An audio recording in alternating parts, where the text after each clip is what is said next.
Hi hello ನಮಸ್ಕಾರ. ಇದು ಗೌರಿ ಕಲ್ಯಾಣ ಸೀರಿಯಲ್ನ 2ನೇ ಭಾಗ. ಈ ಸೀನ್ನಲ್ಲಿ ವಿವೇಕು ಗೌರಿ ಪರವಾಗಿ ಮಾತಾಡಿದ ನಂತರ ಗೌರಿ ಹತ್ಕೊಂಡು ಅಲ್ಲಿಂದ ಹೊರಟೋಗ್ತಾಳೆ.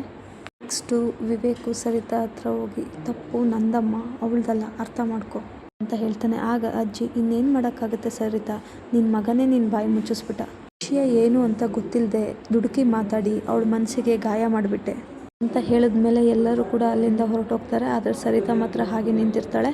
ನೆಕ್ಸ್ಟ್ ಸೀನಲ್ಲಿ ಶ್ಯಾಮು ಚಿನ್ನುಗೆ ಕಾಲ್ ಮಾಡ್ತಾನೆ, ಬಟ್ ಅದು ಸ್ವಿಚ್ಡ್ ಆಫ್ ಅಂತ ಹೇಳಿ ಬರುತ್ತೆ.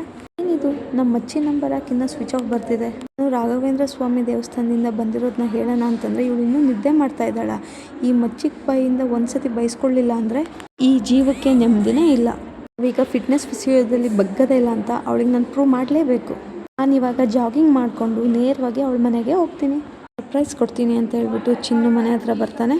ಬೆಳಗ್ಗಿನ ಸೂರ್ಯನ ಕಿರಣ ಭೂಮಿಗೆ ಮುತ್ತಿಡೋಕೆ ಮುಂಚೆ ಈ ಕವಿ ಶ್ಯಾಮ್ ಪ್ರಸಾದ್ ಟ್ರೈನಿಂಗಿಗೆ ಹಾಜರ್. ನಾನು ಟ್ರೈನಿಂಗ್ ವಿಷಯದಲ್ಲಿ ಸಬೂಬ್ ಕೊಡ್ತೀನಿ ಅಂತ ಹೇಳ್ತಿದ್ದಲ್ಲ ಮಚ್ಚಿ, ಇವತ್ತು ಇಷ್ಟು ಬೇಗ ಬಂದಿರೋದಕ್ಕೆ ನೀನು ಪಕ್ಕಾ ಶಾಕ್ ಆಗಲೇಬೇಕು. ಕಾಲ್ ಮಾಡಿದೆ, ಮುನ್ಸೂಚನೆ ಕೊಡದೆ, ಮಳೆ ಥರ ದಿಢೀರ್ ಅಂತ ಬಂದಿರೋದಕ್ಕೆ ಅಂತ ಹೇಳಿ ಮನೆ ಬಾಗಿಲನ್ನ ಬಡಿತಾನೆ. ಮಚ್ಚಿ, ಓ ಮಚ್ಚಿ, ವಿದ್ಯೆಯ ಮಂಪರು ಕಳೆದು ಫಿಟ್ನೆಸ್ ಲೋಕಕ್ಕೆ ಕಾಲಿಡು, ಬಾಗಿಲು ತೆಗೆಯಮ್ಮ, ಓ ಗೋಜಮ್ಮ ಅಂತ ಹೇಳಿದಾಗ ಚಿನ್ನೋರ ಅತ್ತೆ ಬಾಗಿಲು ತೆಗಿತಾರೆ.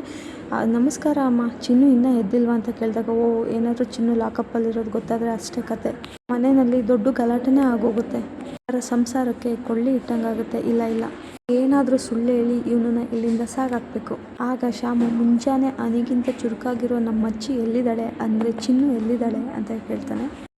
ಅದು ಶ್ಯಾಮ್, ಚಿನ್ನು ಮನೆಯಲ್ಲಿ ಇಲ್ಲ ಅಂತ ಹೇಳಿದಾಗ, ಇಲ್ವಾ ಚಿನ್ನು ಮನೆಯಲ್ಲಿ, ಅಷ್ಟು ಬೇಗ ಗ್ರೌಂಡಿಗೆ ಹೊರಟೋದ್ಲ ಅಂತ ಹೇಳ್ಬಿಟ್ಟು ಕೇಳ್ತಾನೆ. ಆಗ ಅವರತ್ತೆ, ಇಲ್ಲಪ್ಪ, ಅವಳು ಅವ್ರ ಅಪ್ಪ ಅಮ್ಮನ ಜೊತೆ ಹೋಗಿದ್ದಾಳೆ, ಅದು ನಮ್ಮ ಸಂಬಂಧಿಕರ ಮನೆಯಲ್ಲಿ ಮದುವೆ ಇತ್ತು, ಅದಕ್ಕೆ ಇದ್ದಕ್ಕಿದ್ದಾಗೆ ರಾತ್ರಿನೇ ಎಲ್ಲ ಹೊರಟೋದ್ರು ಅಂತ ಹೇಳ್ತಾರೆ. ಆಗ ಶ್ಯಾಮು ಬರೋದು ಆಗ ಅವರತ್ತೆ, ನನಗೆ ಗೊತ್ತಿಲ್ವಲ್ಲಪ್ಪ, ಮನಸ್ಸಿನಲ್ಲಿ ಇರೋಂಥ ಆತಂಕ ಸುಳ್ಳಿನ ಕತೆ ಹೇಳ್ತಿದೆ, ಸೊ ಸತ್ಯನ ಮುಚ್ಚಿಡ್ತಾ ಇದೆ ಅಂತ ಅಂದ್ಕೊಳ್ತಾ ಇರ್ತಾನೆ. ಆಗ ಅವರತ್ತೆ, ಶ್ಯಾಮ್ ಮತ್ತೆ ಇನ್ನೇನಪ್ಪ ವಿಶೇಷ ಅಂತ ಕೇಳಿದಾಗ ಶ್ಯಾಮು, ಏನಿಲ್ಲಮ್ಮ, ಟ್ರೈನಿಂಗ್ ಇತ್ತಲ್ಲ, ಬೆಳಗಿನ ಜಾವದ ತಂಗಾಳಿ ಜೊತೆಗೆ ನನ್ನ ಕವನ ಕೇಳುವಂಥ ಅದೃಷ್ಟ ಅವಳಿಗಿಲ್ಲ ಬಿಡಿ, ಸರಿ ಬಿಡಿ, ಬರ್ತೀನಿ ನಾನು ಅಂತ ಹೇಳ್ಬಿಟ್ಟು ಅಲ್ಲಿಂದ ಹೊರಟೋಗ್ತಾನೆ.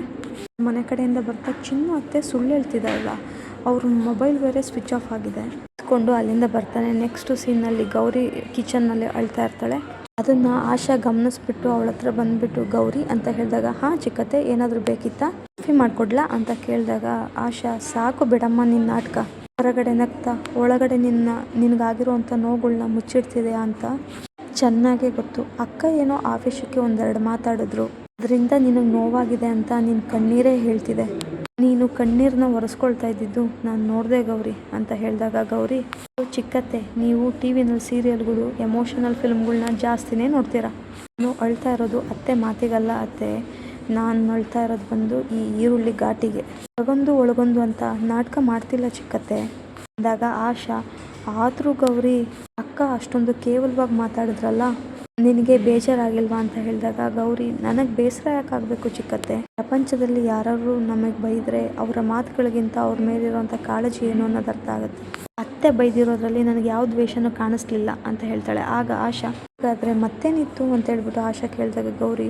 ಆ ಒಂದು ಬೈಗಳದಲ್ಲಿ ಪ್ರೀತಿ, ತಾಯಿಯ ಆತಂಕ ಅಷ್ಟೇ ಇತ್ತು, ತನ್ನ ಮಗನ ಜೀವನ ಎಲ್ಲಿ ಹಾಳಾಗುತ್ತೆ ಅನ್ನೋ ಹೆದರಿಕೆ, ತನ್ನ ಮಗನ ಜೀವನಕ್ಕೆ ಎಲ್ಲಿ ಅನ್ಯಾಯ ಆಗುತ್ತೋ ಅನ್ನೋ ಆಕ್ರೋಶ ಕಾಣಿಸ್ತಾ ಇತ್ತು. ಒಬ್ಬ ತಾಯಿಗೆ ಅವ್ರ ಮಗನ ಮೇಲಿರುವಂಥ ಪೊಸೆಸಿವ್ನೆಸ್ಸಿಂದ ಹೀಗೆ ಮಾತಾಡಿಸ್ತು ಅಷ್ಟೇ, ಅಲ್ಲಿ ದ್ವೇಷ ಇರಲಿಲ್ಲ ಚಿಕ್ಕತ್ತೆ, ಬರೀ ಕರುಳಿನ ಸೆಳೆತ ಇತ್ತು, ಒಬ್ಬ ಮಗನನ್ನು ರಕ್ಷಿಸ್ಕೊಳ್ಳೇಬೇಕು ಅನ್ನೋ ತಾಯಿಯ ಹೋರಾಟ ಕಾಣಿಸ್ತಾ ಇತ್ತು.